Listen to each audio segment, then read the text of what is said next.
All right, let's dive into one of the most powerful, intense short plays you'll ever come across. J.M. Singh's Riders to the Sea. It's a really profound look at grief, at what it means to endure, and the strange kind of dignity you can find when you've lost absolutely everything. I want to start right at the end with this absolutely stunning final thought from the play. Because really, this is our destination. How does a story filled with so much pain, so much tragedy end up here? Not with despair, but with this incredible, hard-won peace. That's the puzzle we're going to solve today. And to figure it out, we're going to look at it from 4 different angles. Think of it like taking a masterpiece apart to see how it ticks. We'll look at the writer's choices, the text itself, the part we play as the audience, and the world this story comes from. Layer by layer, we're going to see how it's built. Okay, so first up, the writer. We're talking about J.M. Singh. And the amazing thing about him, his genius, isn't about big, loud, dramatic speeches. It's all about what he doesn't do. It's about a powerful sense of restraint. See, Singh's whole method was about keeping it real. He set the play on the Aran Islands, a real, incredibly harsh place where the sea is everything. The language isn't some fancy stage talk. It's the actual simple, poetic way the people there spoke. And his goal wasn't to shock you with melodrama. No, he was focused on this idea of quiet endurance. He wants us to feel compassion, to really think about what we're seeing.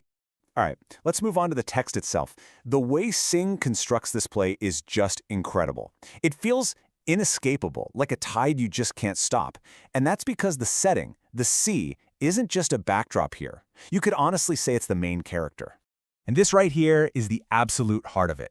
The sea has 2 faces. On one hand, it's their lifeline. It's their food, their livelihood. It's literally what keeps them alive. But on the other hand, it's this cold, indifferent destroyer. It takes their husbands, their sons, without a second thought. And they have to live with that brutal paradox every single day.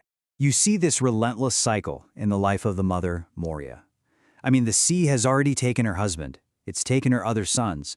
And when the play begins, we're waiting to find out if another son has drowned, while her last living son is getting ready to go out on the water. It's not one single tragedy. It's a horrible, repeating rhythm of loss. So here's the crucial point. The real tragedy in this play isn't some big plot twist. There are no surprises. It's the crushing, absolute certainty that the worst thing you can imagine is going to happen. You feel it in your bones from the very beginning. There's just no escape. So if we know what's coming, why is it so incredibly powerful? Well, that's where we come in. As the audience, our role is essential. The play's meaning isn't really complete until we participate in it emotionally. Let's just ask it directly. In a world full of cliffhangers and shocking reveals, how does a play about the inevitable hold our attention so tightly? The answer is all about the experience Singh puts us through. Instead of watching some hero fight their fate, Singh puts you right there in that little cottage, totally powerless, right alongside Moria. You wait with her. You feel her dread because you know her fears are justified. You're just a silent witness, and you can't do a thing to stop it. And this forces your attention away from what's happening outside and puts it squarely on the quiet, profound suffering happening inside. And that suffering is grounded in a very real world. Life on the Aran Islands was basically defined by 3 harsh realities. 1, you are completely dependent on the sea. 2, you were living in deep poverty, so you had no other options. And 3, you had this mix of faith and superstition that gave you comfort but couldn't actually change anything. This context is the absolute key to understanding Moria. You know, she doesn't fight or rage against her fate in some big dramatic way. Why? Because her whole life has taught her one brutal lesson. Fighting the inevitable, fighting the sea itself doesn't stop it from happening, it just makes the pain worse. And this all leads us to the climax of the play. And it's not some big action scene. It's a quiet, profound shift that happens inside Moria. After she loses her last son, after the worst has finally happened, something remarkable takes place. Now, it's so important to get this right. Her final state isn't just despair.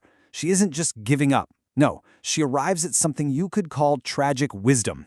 It's a deep, calm understanding and acceptance that suffering and loss are just part of life. It's a move beyond fear. And here's the central paradox of the whole play.